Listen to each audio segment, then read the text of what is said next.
Do you remember the first time you took me fishing? I do. Yeah? Yeah. It was beautiful. Yeah? It was pretty That's special. the first word that comes to my mind, like every time we go fishing together. Beautiful? Yeah. Just all around. Do you think that's me or the scenery?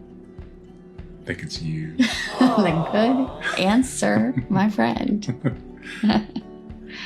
No, it is like when you're surrounded by beauty, sometimes we let the first time was awesome because we were young and in love.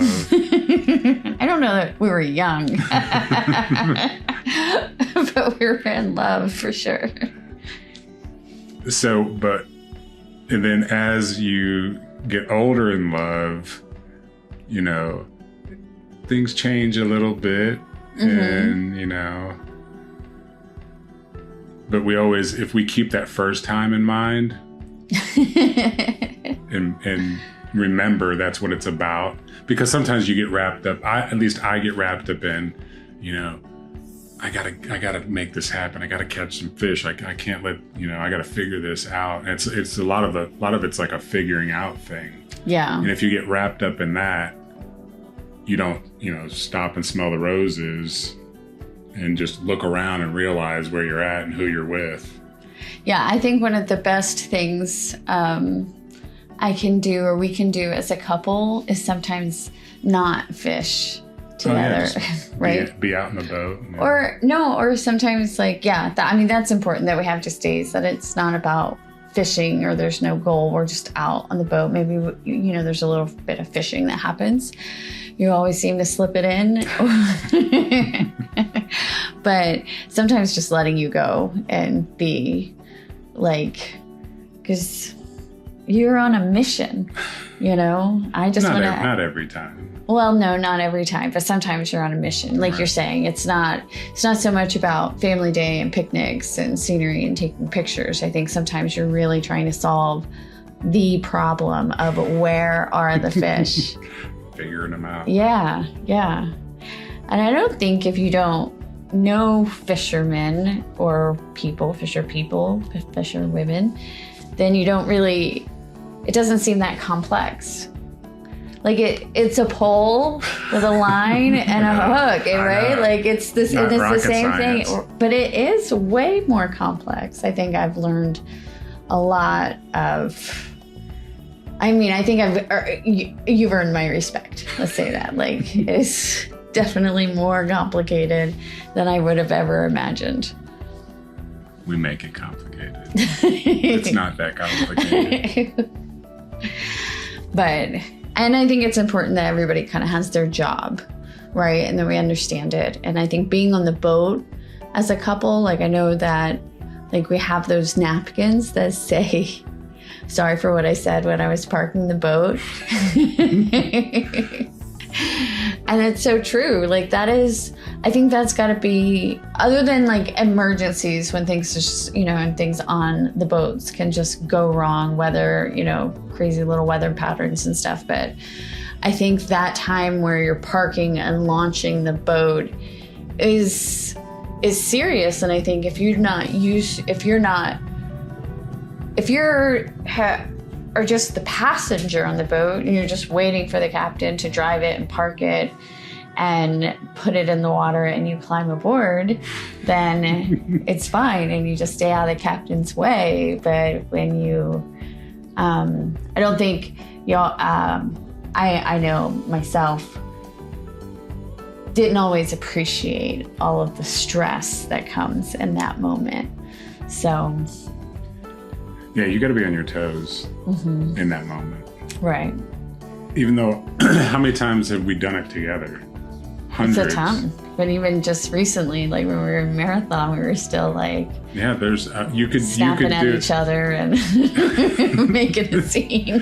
But the minute, like, when you're in close quarters and the current is going, you know, fast, and the wind is blowing, and... You're not in a car, but when you get overconfident, that's when the accidents happen. Yeah. That's when you get chips taken out of your gel coat. Right. Once you get overly confident. But we always get past the stressful moments and into the happy moments. Yeah, I think we just, have these momentary flare-ups and then we go back. Yeah. No big deal. I think when last time we were in the Keys, it helped a lot when you let me drive the boat and taught me how to drive the boat. I think, and that day I think we were on the Gulf side and it was super choppy that day. And I think I really got a good appreciation on like the stress. Like the thing feels like it's gonna especially with the chop and you're driving at this high speed, or whatever speed, 45 miles an hour or something. Is that what it is on the 50? So 45, 50 miles an hour, that's going really fast. And like, it's fast on the road, I guess, right? And then but you don't have waves and water, much water on the road. Bouncing up and down. So yeah, I think it helped. I think that helps experiencing it. And then when it's like everybody's got their roles. Like I usually end up, packing the lunch and all of that kind of stuff, and you take care of the boat and stuff like that. But I think the more, I think for a long time, you would take care of everything on the boat, and that was super sweet of you. But it's better when I'm helping to tie off the boats. I think it helps reduce your stress once I learned. So I think that's a big tip to couples, right? Like everybody get a job, understand, stay out of the captain's way when he's parking the boat, and then teach the other person, and get them to help out, so that they're helping to dock the boat. They're not in the way, running their mouths, being contrary, moving around. I know, throwing things off. Yeah. So any big... Always an adventure. That's right. The snacks are non-negotiable. Oh yeah. Right. Gotta have the snacks. So yeah, we all have our role. Yeah. All right. So that's what we have to say about couples fishing. Those that fish together, live together, fish together, stay together. Stay together, right. Yeah. That's what we should title this video. It's stressful and fun and exhilarating and all that stuff at the same time. Right. But it's a good opportunity to work together too. Yeah. So there's a partnership we have a budding partnership here. Yeah. Yeah. All right, folks. This is Christy and This is Captain Jeff. Jeff signing off for Bout. We will talk to you guys next time. See you later.